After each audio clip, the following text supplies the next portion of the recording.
안녕하세요. 안녕. 오늘 다른 교회로 설교하러 떠나신 서정환 목사님을 대신하여 나오게 된 서준하라고 합니다. 오늘 저는 하나님의 자녀로서의 정체성이라는 제목의 설교를 나눌 것인데요. 이런 식으로 교회 강대상에서 설교를 하는 것은 처음이기 때문에 겸손하고 또 떨리는 마음으로 이 자리에 섰습니다. 그래서 시작하기 전에 짧게 기도하고 시작하겠습니다. 하나님, 오늘 저를 이 자리에 허락하시고 주님의 자녀들에게 말씀을 전할 기회를 주심에 감사드립니다. 저의 마음을 주관하여 주사 제 생각이 아니라 하나님의 생각을 하게 하시고 제 말이 아닌 하나님의 말씀을 또 제 지식이 아닌 하나님의 지혜를 전달하여 저는 그저 도구로 사용받게 하옵소서. 아멘. Lord, I thank you for allowing me to be here with the opportunity to share your word with your people today. I ask that you be the master of my heart, so that it wouldn't be my thoughts but yours, not my words but your word, and not my knowledge but your wisdom flowing out today. I just want to be your vessel. Amen. 여러분은 자기 자신을 누구라고 생각하십니까? 한번 눈을 감고 생각해 봅시다. 눈을 감고 나는 누구인가? 라고 물었을 때 떠오르는 것들이 무엇입니까?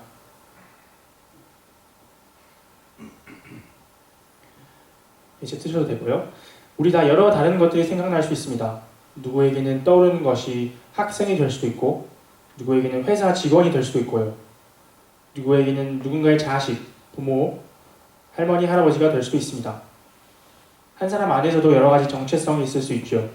저로 말하자면 저는 학생이자 알바생이자 서정환 목사님과 김정환 사모님의 아들이자 교인입니다. 하지만 중요한 것은 이 질문, 그러니까 나를 누구인가를 물었을 때 가장 먼저 떠오르는 것들이 무엇이냐는 겁니다. 여러분은 누구입니까? 우리가 은연중에 생각하는 우리의 주 정체성은 무엇입니까? 오늘 저는 이것에 대해 성경은 우리가 어떤 정체성을 가지고 있어야 한다고 말하는 4가지 정체성을 여러분과 함께 살펴보고 알아볼 것입니다. 첫 번째 정체성은 성령님의 전입니다. 고린도전서 6장 19절에서 20절을 읽겠습니다. 너희 몸은 너희가 하나님께로부터 받은 바 너희 가운데 계신 성령의 전인 줄 알지 못하느냐? 너희는 너희 자신의 것이 아니라 값으로 산 것이 되었으니 그런즉 너희 몸으로 하나님께 영광을 돌리라. 아멘. 전이 무엇입니까? 하나님의 성전은 하나님께서 거하시는 곳입니다. 옛적에 이스라엘 백성들이 가나안에서 나그네 생활을 할 때 그들은 성막을 가지고 다니면서 머무는 곳마다 성막을 펼치고 하나님을 그들의 회중에 항상 계시게 했습니다. 이 성막이 얼마나 중요했는지 하나님께서는 직접 성막의 설계, 건축, 제사, 위치 등을 상세하게 알려주셨습니다. 솔로몬이 지은 성전도 얼마나 많은 인력들과 귀중한 재료들이 들어갔습니까?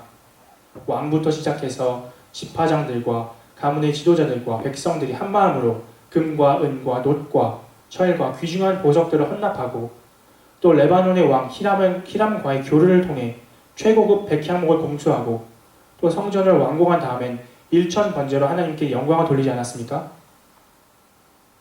하나님께서 거하시는 곳은 중요하고 또 거룩한 곳입니다. 놀라운 것은 성전의 물리적인 의미가 이렇게 큰데 또 영적인 의미는 더욱더 크다는 것입니다. 요한복음 2장 18절에서 22절을 읽겠습니다. 이에 유대인들이 대답하여 예수께 말하기를 내가 이런 일을 행하니 무슨 표정을 우리에게 보이겠느냐? 예수께서 대답하여 이르시되 너희가 이 성전을 헐라 내가 사흘 동안에 일으키리라. 유대인들이 이르되 이 성전은 46년 동안의 지었건을 네가 3일 동안에 일으키겠느냐 하더라. 그러나 예수는 성전된 자기 육체를 가리켜 말씀하신 것이라. 죽은 자 가운데서 살아나신 후에야 제자들이 이 말씀하신 것을 기억하고 성경과 예수께서 하신 말씀을 믿었더라. 아멘. 이처럼 예수님께서 자기 육체를 성전에 비유하신 것은 그분의 성령님을 받을 우리에게 본을 보이신 것입니다. 비슷한 예로 요한계시록 21장 22절에 보면 마지막 때에 오는 하나님의 왕국을 사도 요한이 이렇게 표현했습니다. 성 안에서 내가 성전을 보지 못하였으니 이는 주 하나님 곧 전능하신 이와 및 어린 양이 그 성전이심이라. 아멘. 성전의 영적인 이 의미는 우리의 구원자 되시고 모든 선의 본이 되신 예수님이라는 것입니다. 이제 우리가 성전으로 불리는 것이 얼마나 대단한 것인지 실감이 가십니까? 이것은 인간에게는 주어지지 못해야 할, 하지만 우리는 가진 어마무시한 특권인 것입니다. 하나님께서 성막과 성전의 기준이 모든 것을 설계하셨듯이 그분은 자신의 거하시는 곳에 대한 기준이 있으신 분이십니다. 그렇다면 성령님의 성전인 우리에 대한 기준은 우리가 어디에서 찾을 수 있을까요? 맞습니다. 바로 성경에서 찾을 수 있습니다. 성경은 우리가 어떻게 생각하고 행동해야 하는지 모두 나와 있는 하나님과의 인격적인 관계를 통해 변화되는 과정으로 우리를 인도하는 하나님의 지침서입니다. 하나로 예를 들어 갈라디아서 5장 22절에서 23절을 읽겠습니다. 오직 성령의 열매는 사랑과 희락과 화평과 오래 참음과 자비와 양선과 충성과 온유와 절제이니 이 같은 것을 금지할 법이 없느니라. 아멘. 우리가 만약 성령님의 성전이라면 이런 열매들이 우리 안에 자라갈 때에 성령님께서 거하시는 집을 꾸미는 것이 되는 것입니다. 이를테면 사랑이 자라나면서 정원에 장미꽃들이 자라나고 화평이 가득할수록 집 안에 아름다운 그림들이 생기고 자비가 충만할수록 좋은 향기가 가득하고 온유가 더할수록 멋있는 장식들이 더해지는 것입니다. 우리 성령님께서 거하신 그곳이 가장 좋은 곳이어야 하지 않겠습니까? 집을 꾸미는 것을 보시면서 얼마나 흐뭇해하시고 또 자랑스러워 하시겠습니까? 우리 자신을 주님의 거룩한 전으로 바라보는 시선을 기릅시다. 두 번째 정체성은 그리스도의 편지입니다. 고린도후서 3장 3절을 읽겠습니다. 너희는 우리로 말미암아 나타난 그리스도의 편지이니 이는 먹으로 쓴 것이 아니요 오직 살아계신 하나님의 영으로 쓴 것이며 또 돌판에 쓴 것이 아니요 오직 육의 마음판에 쓴 것이라. 아멘. 저는 이 구절을 접했을 때 신기했었습니다. 제 자신이 하나의 편지라고 생각해 본 적이 없기 때문입니다. 그런데 묵상을 하면 할수록 말이 되는 것 같습니다. 편지의 정의를 살펴보면 상대방에게 소식이나 용모를 전하는 글이라고 하는데 우리 모두는 매일매일 우리 주위의 사람들에게 어떠한 방식으로든지 메시지를 전하고 있지 않습니까? 이런 의미에서 우리 모두는 편지인 것입니다. 그런데 이 편지가 좋고 지혜가 넘치는 내용을 가질 수도 있고 반대로 나쁘거나 악한 내용을 가질 수도 있습니다. 역대하 32장 16절에서 17절을 보겠습니다. 사내립이 또 편지를 써보내어 이스라엘 하나님 여호와를 욕하고 비방하여 이르기를 모든 나라의 신들이 그들의 백성을 내 손에서 구원하여 내지 못한 것 같이 히스기야의 신들도 그의 백성을 내 손에서 구원하여 내지 못하리라 하고 여기 있는 우리 모두는 이런 편지가 아닐 줄 알고 또 믿습니다. 아멘. 그럼 우리 예수님을 믿는 자들의 편지는 어떻게 다르냐? 우리는 그리스도의 편지, 그것도 하나님의 영으로 우리 마음판에 새겨진 편지라는 것입니다. 우리는 신약 성경에 바울과 베드로와 요한 등 믿음의 조상들이 다른 성도들에게 쓴 편지들을 읽고 듣고 묵상합니다. 여러분은 살아가면서 예수님의 삶을 본받고 하나님을 사랑하기 위해서 온 힘을 다해 살아가는 사람들을 보셨습니까? 저는 대학에 가서 많은 기독교인 학생들과 교류하면서 이런 이들을 많이 만났습니다. 그 중에 정말로 하나님을 향한 사랑과 열정이 가득한 친구들을 많이 만났고 그들을 통해 저의 믿음도 도전받고 자라났습니다. 지금 생각해 볼 때 그런 친구들의 삶은 바울, 베드로, 요한의 편지와 같은 사람들이라는 생각이 듭니다. 항상 하나님의 지혜가 함께하고 헌신되어 있는 그 사람들, 또 그 편지들이 교회에서 자라난 저에게 도전을 주었다면 이 세상 사람들에게는 더욱 어떠한 강력한 메시지를 보낼지 생각해 보십시오. 물론 믿는 자들 중에 그런 편지들만 있는 건 아니지요. 교회를 나오는 친구들 중에서도 자신의 정체성이 정립되지 않아 교회만 나오고 다른 시간은 그저 세상의 다른 이들과 다름없는 그런 편지가 된 이들을 많이 보았습니다. 말로만 주여 주여를 외치곤 실제 삶은 바뀌지 않을지 말이죠. 그런 이들에게 라오디게아 교회 같은 그런 이들에게 예수님께서 요한계시록 3장에 편지로 말씀하셨습니다. 내가 내 행위를 아오니 내가 차지도 않고 뜨겁지도 아니하도다. 내가 차든지 뜨겁든지 하기를 원하노라. 내가 이같이 미지근하여 뜨겁지도 아니하고 차지도 아니하니 내 입에서 너를 토하여 버리리라. 사랑하는 성도 여러분, 우리는 어떤 편지입니까? 사내립처럼 하나님을 욕하는 편지입니까? 라오디게아 교회처럼 미지근한 편지입니까? 아니면 예수님의 편지처럼 하나님의 말씀이 살아 움직이는 편지입니까? 우리의 삶이 어떤 이야기를 하고 있습니까? 믿는 자들이 그리스도의 편지가 되야죠. 우리는 깨어서 세상의 편지가 아닌, 미지근한 편지도 아닌 그리스도의 편지 됩시다. 하나님의 영으로 인치심을 받은 그리스도의 향기가 나는 그런 편지들 됩시다. 이걸 위해서는 우리가 매일매일 우리의 삶을 통해서 어떤 메시지를 보내고 있는지를 관찰해야 합니다. 관찰하면 보입니다. 이 편지의 내용은 하나님께서 기뻐하시겠다. 이거는 내 편지, 내 삶에서 빼야겠다 하고 생각하게 됩니다. 우리 자신의 올바른 정체성을 상기시키면서 나아가는 그런 자세를 가집시다. 세 번째 정체성은 그리스도의 대사입니다.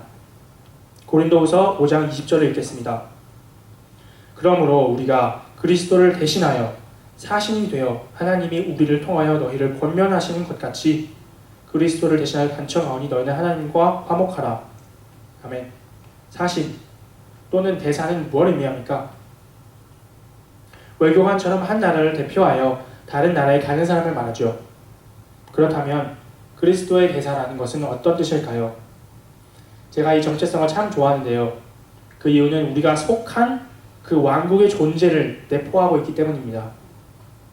그리스도의 대사라는 말 자체가 우리가 이 땅에 속한 것이 아니요 하나님의 왕국에서 보내짐을 받은 외교관이라는 말이 되는 것이죠. 이 정체성을 우리에게 적용할 때 우리는 우리의 생각과 행동을 다르게 하게 됩니다. 생각해 보십시오. 만일 우리가 한국이나 미국의 외교관으로 다른 나라에 가면 나의 행동 거지가 내 나라 전체를 대표하는 게 되는 게 아니겠습니까? 당연히 우리는 그곳에 우리의 나라를 자랑하고 좋은 인식을 심어주고 싶어 할 것입니다. 이처럼 똑같이 우리는 한 사람 한 사람이 하나님의 왕국의 외교관들입니다. 그렇기 때문에 우리가 세상 사람들 다 하는 거 안 하고 쾌락과 유혹의 물살에 반대로 나아가고 있는 게 아니겠습니까?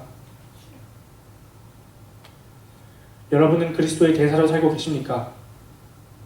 이 땅에 보내짐을 받은 외교관으로 살고 계십니까? 아님 그저 이 세상의 거주민으로 살고 계십니까? 이 정체성의 전환은 매우 중요합니다. 만일 우리가 그리스도의 대사로 살고 있다면 우리가 보내짐을 받은 이 세상 사람들에게 그리스도인으로 알려져 있을 것입니다. 주변인들이 우리들의 삶을 보고 우리들이 속한 그 왕국을 궁금해할 것입니다. 그 중엔 성령님의 감동을 받아 여러 질문을 하고 자기 나름의 고민을 한 후에 이 왕국에 속하고 싶어하는 사람들도 있을 것입니다. 물론 이것은 세상 사람들에게 어떤 식으로 보이기 위해 보여주기 식으로 삶을 꾸미라는 말이 아닙니다. 예수님을 사랑하고 따르면 자연스럽게 따라오는 삶의 변화와 자라나는 성령의 열매를 제한하지 말라는 것이죠. 반대로 만약 우리가 그저 이 세상의 거주민으로 살고 있다면 이 세상의 다른 거주민들이 우리를 보고 기독교는 그저 하나의 종교에 불과하고 그들의 신은 다른 신들과 다름이 없다 할 것입니다. 그들이 뭘 어쩔 수 있겠습니까? 우리 기독교인들의 삶이 그들의 삶과 다르지 않은데. 이렇기 때문에 우리가 우리의 직책과 정체성에 사명감을 갖고 그에 걸맞는 힘과 위엄으로 살아가야 될 줄 믿습니다. 물론 외교관도 훈련과 지침서가 있어야죠. 다시 말씀드리지만 하나님의 말씀, 성경밖에는 없습니다. 우리가 어떻게 살아가야 되는지 다 나와 있죠. 하나로 예를 들어 레위기 19장 1절에서 2절을 읽겠습니다. 여호와께서 모세에게 말씀하여 이르시되 너는 이스라엘 자손의 온 회중에게 말하여 이르라. 너희는 거룩하라. 이는 나 여호와 너희 하나님이 거룩함이니라. 아멘. 저는 요즘 이 구절에 거룩을 대신해 다른 것들을 넣어보는 것을 해보고 있습니다. 내가 사랑하니 너희도 사랑하라. 내가 기뻐하니 너희도 기뻐하라. 내가 낮아졌으니 너희도 낮아져라. 내가 온유하니 너희도 온유하라. 내가 자비로우니 너희도 자비로워라. 이렇게 하나님의 선하신 특징을 우리가 본받으려면 그분의 자녀라는 정체성이 확립이 돼야 하는데, 사실 우리의 몸은 이 땅에서 살기 때문에 우리가 이곳에 속한 것처럼 노년중에 여길 수 있습니다. 하지만 우리가 기억해야 합니다. 우리가 이 땅에 속한 것이 더 이상 아님을 기억해야 합니다. 밥 먹을 때나 길을 갈 때나 잘 때나 깰 때나 기억해야 합니다. 예수님께서도 자신의 제자들을 위해 기도해 주실 때 이렇게 말씀하셨습니다. 요한복음 17장 15절에서 16절입니다. 내가 비옵는 것은 그들을 세상에서 데려가시기를 위함이 아니요 다만 악에 빠지지 않게 보존하시기를 위함이니이다. 내가 세상에 속하지 아니함 같이 그들도 세상에 속하지 아니하였사옵나이다. 아멘. 우리 모두 이 세상에 보내짐을 받은 그리스도의 대사로서 우리 자신을 여깁시다. 네 번째 정체성은 하나님의 의입니다. 고린도후서 5장 21절을 읽겠습니다. 하나님이 죄를 알지도 못하신 이를 우리를 대신하여 죄로 삼으신 것은 우리로 하여금 그 안에서 하나님의 의가 되게 하려 하심이라. 아멘. 우리가 하나님의 의가 된다는 것이 의아한 분들이 계실 수 있을 것 같습니다. 인간을 볼 때 의로운 사람은 예수님밖에 없었으니까요. 하지만 확실히 하고 싶은 것은 이 구절은 우리가 의롭다는 것이 아니라 의롭게 여겨짐을 받는다는 의미가 있다는 것입니다. 그것은 죄를 알지 못하시는 예수님께서 우리를 위해 십자가에 달려 돌아가셨기 때문에 그 정당한 대가를 통해 우리가 이 은혜를 받은 것입니다. 말하자면 우리 자체가 하나님의 의의 증거가 된 것이죠. 물론 우리는 사람이기 때문에 구원을 받은 후에도 죄를 짓고 넘어집니다. 하지만 중요한 포인트는 우리가 우리 자신을 하나님의 의로 생각하는지 아니면 사탄의 자녀로 생각하는지에 있습니다. 우리 모두 알다시피 그리스도인의 삶은 구원에서 끝나는 것이 아니라 구원이 바로 시작입니다. 시간이 가며 더욱더 내가 거룩하니 너희도 거룩하라 하신 하나님께 가까이 나아가는 것이지 구원을 받으면 바로 죄를 안 짓게 되는 것이 아니죠. 그럼에도 우리를 하나님의 의로 여기는 것이 좋고 중요한 이유는 하나님께서 이미 그 자격을 위해 크나큰 값을 치르셨기 때문입니다. 온 세상을 지으시고 다스리시는 하나님께서 우리를 택하시고 자신의 아들을 죽이시면서까지 구원하신 사람들이 바로 우리입니다. 여러분 중에 혹시 자기 자신을 볼품없이 여기시는 분이 계십니까? 세상의 남들과 비교하고 자신을 깎아내린 분이 계십니까? 또 죄를 짓고 넘어질 때마다 마음속에 정죄함을 받아 하나님과 멀리 있는 것을 택하시는 분이 계십니까? 그런 마음이 들 때 외치십시오. 나는 하나님의 의다. 성경도 우리에게 말씀하십니다. 로마서 8장 1절에서 2절입니다. 그러므로 이제 그리스도 예수 안에 있는 자에게는 결코 정죄함이 없나니 이는 그리스도 예수 안에 있는 생명의 성령의 법이 죄와 사망의 법에서 너를 해방하였음이니라. 아멘. 다윗이 주님의 기름 부음을 받은 사울에게 손대는 것을 두려워했듯이 우리도 예수 그리스도께서 죽음과 부활로 살리시 우리 자신을 과소평가하고 자기 비하하는 것을 조심해야 합니다. 감히 우리가 누구라고 전지전능하신 하나님께서 의롭다 칭하신 이들을 함부로 생각합니까? 우리 모두 기억합시다.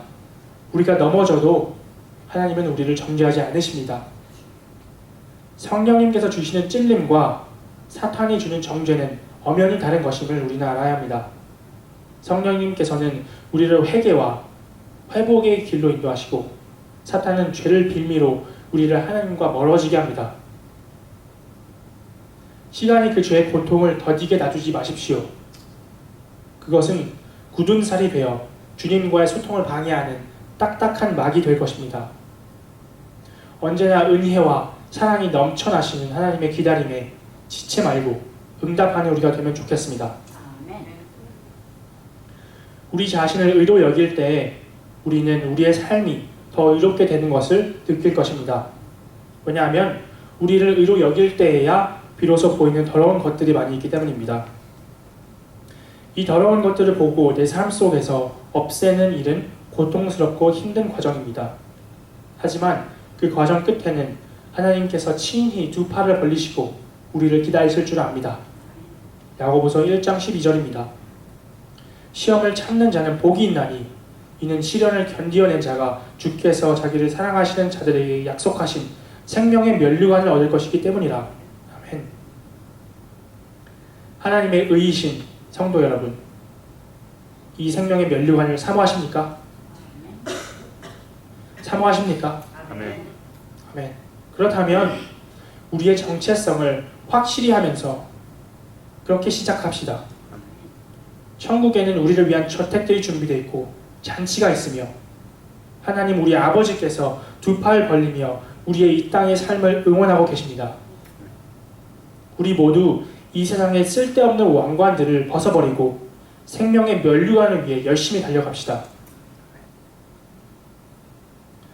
이렇게 네 가지 정체성을 마쳤습니다.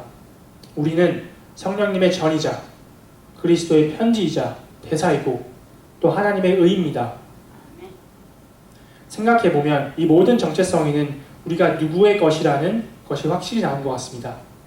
성령님의 전, 그리스도의 편지이자 대사, 하나님의 의. 우리는 성령님의 것이고 예수님의 것이고 하나님의 것입니다. 한번 저를 따라 같이 선포해 보실까요? 나는 성령님의 전이다. 성령님의 전이다. 나는 그리스도의 편지다. 그리스도의 편지다. 나는 그리스도의 대사다. 그리스도의 대사다. 나는 하나님의 의다. 하나님의 의다. 아멘. 아멘. 하지만 성경에는 더욱더 무수히 많은 우리의 정체성이 있다는 것을 아시기 바랍니다. 그중 몇 개만 말하면 우리는 새로운 피조물, 하나님의 권속, 하나님의 자녀, 하나님의 형상, 그리스도의 몸, 또 택하신 족속이요, 왕같은 제사장들이요, 거룩한 나라요, 그의 소유가 된 백성. 생각해보면 우리는 우리가 생각했던 것보다 더 대단한 사람들이지 않습니까? 우리는 우리 자신을 더 크고 높게 바라볼 필요가 있습니다. 물론 높게 바라본다는 게 교만해지라는 것이 아니라 우리의 정체성을 이 땅에 두지 말라는 것입니다. 썩어 없어질 이 땅의 직업이나 환경에 우리를 인식하는 것이 아니라 더 높은 곳에 계신 하나님과 함께 우리를 생각하고 여기자는 말입니다. 이 얼마나 감격스럽고 특별한 권리입니까? 하나님께서는 우리가 하나님 왕국의 시민으로 살아가길 원하시는데 그게 되려면 우리부터 우리 자신을 그 높은 곳의 시민으로 여기는 것이 필요한 것입니다. 그것이 바로 오늘의 본문이 말하고 있는 것이 아니겠습니까? 이는 너희가 한때는 어둠이었으나 이제는 주님 안에서 빛이기 때문이라.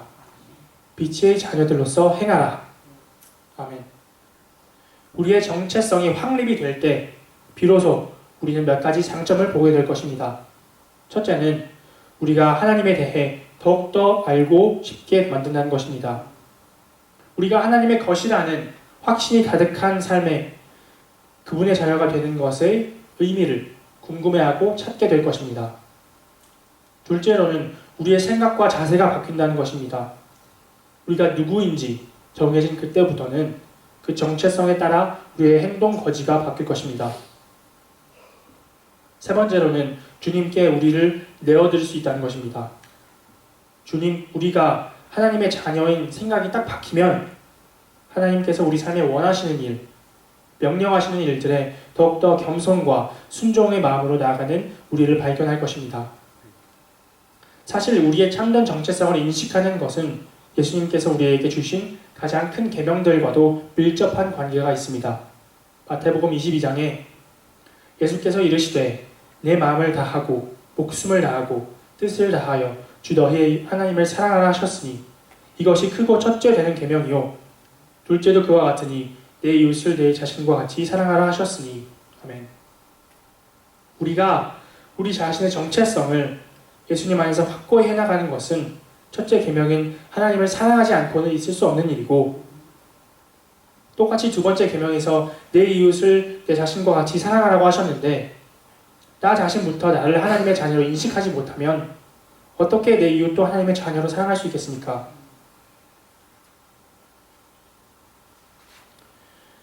그러니 우리는 하나님께서 성경을 통해 친히 우리에게 내리신 이 칭호들을 무시하지 맙시다. 우리가 다른 이 세상의 정체성을 가진다는 것 자체로 우리를 값주고 사신 하나님의 주권을 부인하는 것이 될 수 있습니다. 또 반대로 우리가 올바른 정체성을 항상 우리 자신에게 상기시키고 또 그렇게 살아가는 것이 참된 예배가 될 수 있습니다. 이것이 로마서 12장에 나오는 산 제사의 시작이 아니겠습니까? 매일매일을 우리가 누구인지 상기시키면서 나갑시다.